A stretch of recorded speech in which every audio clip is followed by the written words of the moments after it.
Hey, second and third grade, I am back. Mr. MacIntyre here. Today, we're going to pick up where we left off. Last week, we read chapter 5 of Stuart Little, and today we're going to read chapter 6. So, this is a pretty long chapter, so make sure that before you get started, that you have your book, that you have your pencil, and that you can jot down a few things about this chapter. So, let's go ahead and let's begin chapter 6, which is titled A Fair Breeze. Again, long chapter, but follow along. One morning when the wind was from the west, Stuart put on his sailor suit and his sailor hat, took his spyglass down from the shelf, and set out for a walk, full of the joy of life and the fear of dogs. With a rolling gait, he sauntered along toward Fifth Avenue, keeping a sharp lookout.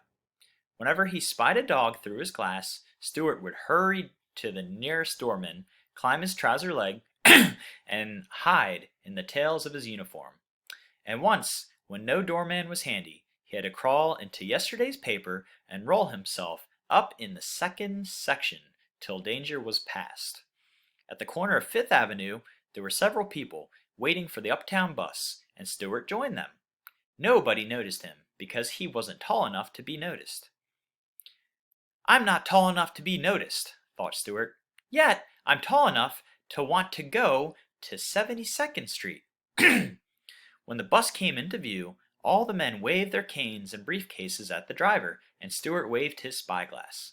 Then, knowing that the step of the bus would be too high for him, Stuart seized hold of the cuff of a gentleman's pants and was swung aboard without any trouble or inconvenience whatsoever. Stuart never paid any fare on buses because he wasn't big enough to carry an ordinary dime. The only time he had ever attempted to carry a dime, he had rolled the coin along like a hoop while he raced along beside it. But it had got away from him on a hill, and he had been snatched up by an old woman with no teeth. After that experience, Stuart contented himself with the tiny coins which his father made for him out of tinfoil. They were handsome little things, although rather hard to see without putting on your spectacles. Another name for spectacles, glasses. Just a fancy way of saying glasses. When the conductor came around to collect the fares, Stuart fished in his purse and pulled out a coin no bigger than the eye of a grasshopper. "What's that you're offering me?" asked the conductor. "It's one of my dimes," said Stuart. "Is it now?" said the conductor.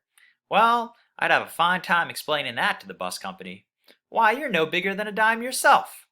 "Yes, I am," replied Stuart angrily. "I'm more than twice as big as a dime. A dime only comes up to here on me," and Stuart pointed to his hip. "Furthermore," he added, "I didn't come on a bus to be insulted." "I beg pardon," said the conductor. "You'll have to forgive me, for I have no idea in all the world there was such a small sailor."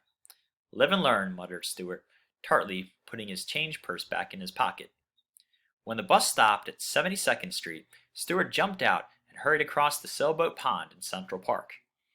Over the pond, the west wind blew, and into the teeth of the west wind sailed the sloops and schooners, their rails well down, their wet docks gleaming. The owners, boys, and grown men raced around the cement shores, hoping to arrive at the other side in time to keep the boats from bumping. Some of the toy boats were not as small as you'd think, for when they got close to them, you found that their mainmast was taller than a man's head, and they were beautifully made, with everything ship-shape and ready for sail. To Stuart, they seemed enormous, and he hoped he would be able to get aboard one of them and sail away in the far corners of the pond. He was an adventurous little fellow, and loved the feel of the breeze in his face, and the cry of the gulfs overhead, and the heave of the great swell under him. As he sat cross-legged on the wall that surrounds the ponds, gazing out at the ships through his spyglass, Stuart noticed one boat that seemed to him finer and prouder than any other. Her name was Wasp. She was a big black schooner flying the American flag. She had a clipper bow, and her foredeck was mounted a 3-inch cannon. "She's the ship for me," thought Stuart. And the next time she sailed in, he ran to where she was being turned around. "Excuse me, sir," said Stuart to the man who was turning her. But are you the owner of the schooner Wasp? I am, replied the man, surprised to be addressed by a mouse in a sailor suit. I'm looking for a berth in a good ship, continued Stuart, and I thought perhaps you might sign me on. I'm strong and I'm quick. Are you sober? Asked the owner of the Wasp. I do my work, said Stuart crisply. The man looked sharply at him. He couldn't help admiring the trim appearance and the bold manner of this diminutive, sea-fearing character. Well, he said at length, pointing the prow of the Wasp out toward the center of the pond, I'll tell you what I'll do with you. You see that big racing sloop out there? I do, said Stuart. That's the Lillian B. Womrath, said the man, and I hate her with all my heart. Then so do I, cried Stuart loyally. I hate her because she is always bumping into my boat, continued the man. Because her owner is a lazy boy who doesn't understand sailing and who hardly knows a squall from a squid. Or a jib from a jibe? cried Stuart. Or a luff from a leech, bellowed the man. Or a deck from a dock? screamed Stuart. Or a mast from a mist, yelled the man. But hold on now, no more of this. I'll tell you what we'll do. The Lillian B. Womrath has always been able to beat the Wasp in sailing, but I believe that if my schooner were properly handled, it would be a different story. Nobody knows how I suffer standing here on shore, helpless, watching the Wasp blunder along, when all she needs is a steady hand to help her helm. So, my young friend, I'll let you sail the Wasp across the pond and back, and if you can beat that detestable sloop, I'll give you a regular job. Aye, aye, sir, said Stuart, swinging himself aboard the schooner and taking his place at the wheel. Ready about. One moment, said the man. Do you mind telling me how you propose to beat the other boat? I intend to crack on more sail, said Stuart. Not in my boat, thank you, replied the man. I don't want you capsizing it in a squall. Well then, said Stuart, I'll catch the sloop broad on and rake her with fire from my forward gun. Foul mean, said the man. I want this to be a boat race, not a naval engagement. Well then, said Stuart cheerfully, I'll sail the Wasp, straight and true, and let the Lillian B. Womrath go yawning all over the pond. Bravo, cried the man, and good luck with you. And so saying, he let go of the Wasp's prow. A puff of air bellowed at the schooner's headsails, and she paid off and filled away on the port tack, heeling gracefully over the breeze while Stuart twirled her wheel and braced himself against the deck cleat. By the by, yelled the man, you haven't told me your name.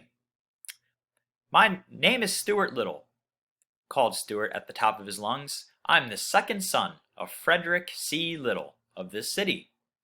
Bon voyage, Stuart, hollered his friend. Take care of yourself and bring the Wasp home safe.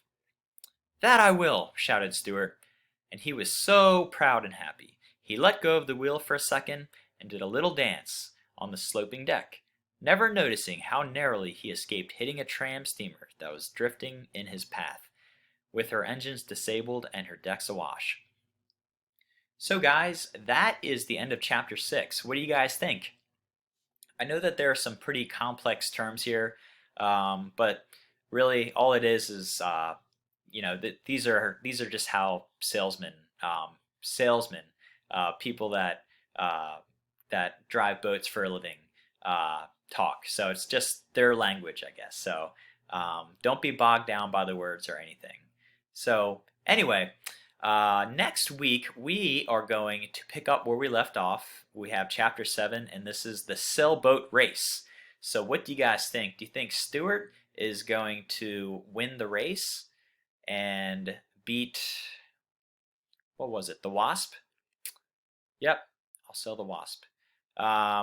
Or do you think the Lillian B. Womrath is going to win? Anyway, I guess we'll find out next week. We have our Zoom meeting, by the way, on Wednesday. I will make sure to contact you guys on Talking Points. So, go ahead, watch this video. I will attach a document for a few questions for you guys to answer and follow along with. So, without, yeah, I think that's it. Anyway, I hope you guys have a great day. I hope you're doing well, and I'll see you on Wednesday. Bye.